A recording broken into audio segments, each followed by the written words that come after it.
महाराष्ट्राचा। नमस्कार, मी सुद्धा संध्याकाळमध्ये आपलं सगळ्यांचं स्वागत। आमदार रोहित पवार हे अजित पवारांच्या अपघाताबाबत सतत धक्कादायक पुरावे सादर करतायत।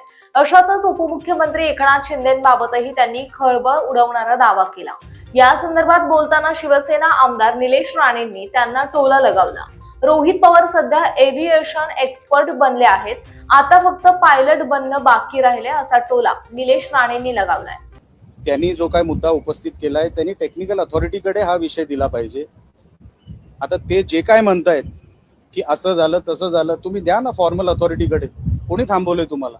ठीक आहे, तुमची श्रद्धा आहे अजितदादांवर, तुमचं प्रेम आहे, सगळं ठीक आहे। आता तर वाटतं फक्त रोहित पवारांना पायलट बनायचं शिल्लक राहिलेलं आहे, बाकी सगळी ट्रेनिंग त्यांनी पूर्ण केलेली आहे एव्हिएशन सेक्टरची।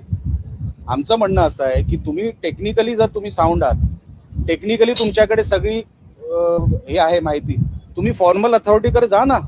सीबीआय कडे केस ऑलरेडी आहे। असं असताना तुमच्याकडे जे आता जसं आमच्याकडे कुठली माहिती असेल कुठल्या केस बद्दल, तर सीबीआय आता आम्हाला बोलवतं किंवा आम्ही रिक्वेस्ट करतो की आमच्याकडे जी माहिती आहे ती तुम्ही घ्या। आता काय देशाचा कायदा आणि प्रोटोकॉल हे सगळं रोहितजींना माहिती आहे, तुम्ही द्यायला पाहिजे तुमच्याकडे कुठली माहिती असेल तर। हे फक्त मीडियामध्ये बोलणं सोपं आहे। ताज्या आणि महत्त्वपूर्ण बातम्या पाहण्यासाठी आजच आमच्या संध्या लाईव्ह न्यूज चॅनलला YouTube वर सबस्क्राईब करा आणि बेल आयकॉन प्रेस करा।